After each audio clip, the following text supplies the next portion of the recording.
And I'm just truly miss her. We spoke every day, several times a day. And we didn't go to bed at night unless we said good night and I love you.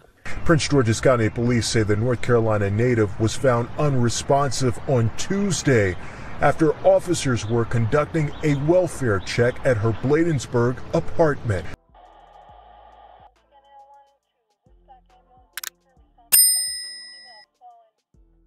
Today, we will be in Bladensburg, Maryland, a suburb located about 9 miles northeast of the national capital of Washington, D.C. In early April 2024, a loved one will request law enforcement do a welfare check at the apartments at the Village at Hillcrest, which were located off of 53rd Avenue in Bladensburg. When officers arrived to check on Lorena Royster, they tragically found her unresponsive, face down on a bedroom floor. She allegedly had a puncture wound on the left side of her neck and was sadly pronounced unalive at the scene. According to loved ones, Rena, as she was affectionately called, was a beautiful person, spirit-filled and lively. She loved her family and was a devoted mother, grandmother, great-grandmother, sister, aunt, and an eternal love friend. Lorena was originally from Blair, South Carolina, but has been a resident of Cheverly and Bladensburg, Maryland for a long time now. In D.C., she was a part of the Order of the Eastern Star, a Masonic auxiliary body open to both men and women. In 2007, she was the worthy matron of the Eastern Star chapter. In this role, she presided over its meetings, saw its business was properly conducted, and ensured that all members complied with the Constitution and laws of the order. Lorena was happily married to Melvin Royster, who himself was a Mason during his life. However, he passed away on March 13, 2023, leaving her a widow.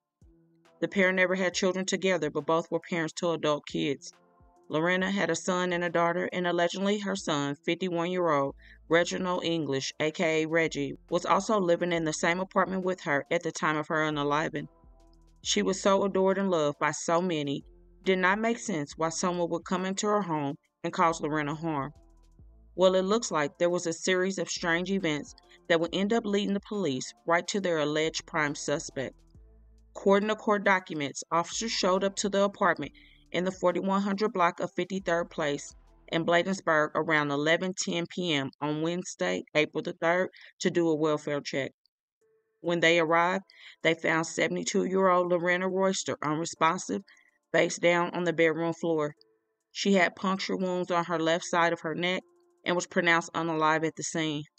Lorena was said to be bound with handcuffs on her left wrist, according to the police, and they would add the investigators also found unfolded pocket knife, open box cutter, screwdrivers in the same area of the home where her body was found. Police then said it appeared to be a man's bedroom as well. Now, most likely it was her son's room since he lived there, but he was not at home at the time. Family members told police they last heard from Lorena on Tuesday, April 2nd at around 5 p.m. Furthermore, earlier in the day, Wednesday at around 1 p.m., the Maryland Natural Resource Police will respond to 792 Thompson Creek Road in Stevensville, and they saw Reggie, Lorena's son, standing at the end of a dock on Cox Creek. Police then said an officer drove towards him, and Reggie jumped into the water and began swimming away, before the officer would convince him to swim back to shore.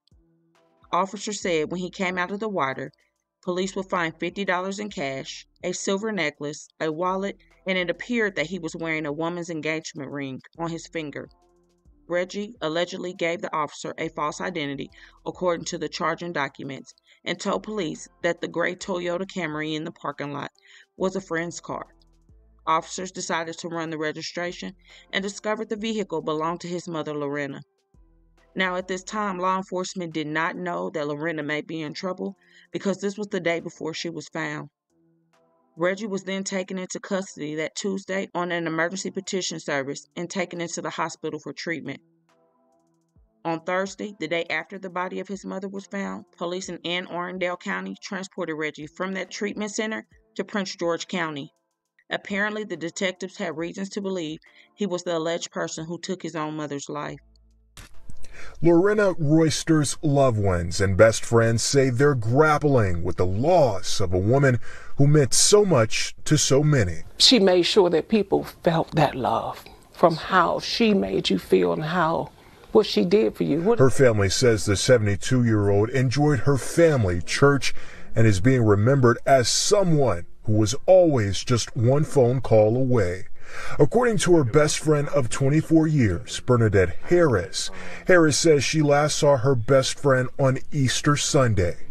Prince George's County Police say the North Carolina native was found unresponsive on Tuesday after officers were conducting a welfare check at her Bladensburg apartment. Court documents revealed that Royster was found wearing a handcuff on her wrist and a wound to her neck. Prince George's investigators say Royster's son, Reginald English, failed to her inside their Bladensburg home on 53rd Place earlier this week. She will always be with us in spirit. I pray the most for her daughter and for her grandchildren. I'm sure that that void is most heavily present for them. The joy that she had and that she brought to everybody, that will be the void that's left, but also the lessons learned through all of this is how to be more like her. Police in Prince George's County now say they have arrested a man for his own mother. This happened on 53rd Place in Bladensburg, and police say Reginald English, 72-year-old Lorena Royster. Officers found her inside of an apartment with serious injuries. English is now facing both first and second-degree charges. When he was interrogated by detectives about the unaliving of his mother, he told them he knew she was found unalive and that his sister told him Thursday morning, according to the charging documents. However, police said when they spoke with Reggie's sister, she said she hadn't discussed their mother's passing and hadn't spoken since Lorena was found unalive. Police also said Reggie displayed harmful behavior towards himself within the 24 hours his mother was found unalive. During my research about Reggie, I found some disturbing information about his past, and it may be why the authorities were able to make an arrest so fast. Well, back in 2022, Reggie was charged with second-degree unaliving while armed for allegedly shooting his girlfriend, Christine Chase, on May 13, 2022, and another victim in the 1200 block of Roman Street Northeast. Christine sadly passed away from her injuries. All new tonight, a woman in Northeast D.C. and tonight police are offering a reward for information leading to her. D.C. police officers were called to the 1200 block of Rom Street just before 11 last night. They found 48-year-old Christine Chase suffering from a gunshot wound. She died a short time later. On March 13, 2023, D.C. Superior Court Judge Anthony Epstein granted the prosecution's motion to dismiss the case because the defendant was going to be tried on the federal level. Judge Epstein accepted the motion and confirmed whether or not there was a federal arrest warrant for Reggie.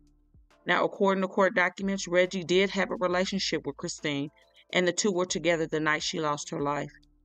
So the case was set to continue in federal court, but in October of 2023, the case was dismissed completely.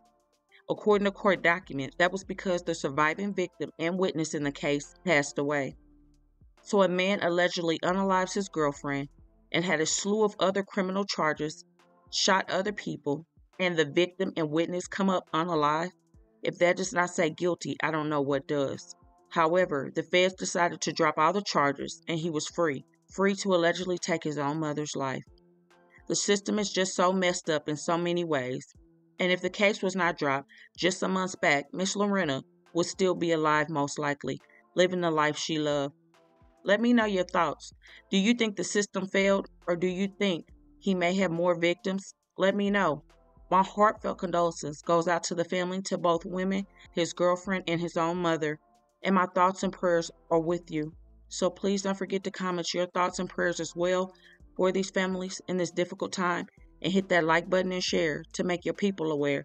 And as always, remember to stay woke. Things change quickly.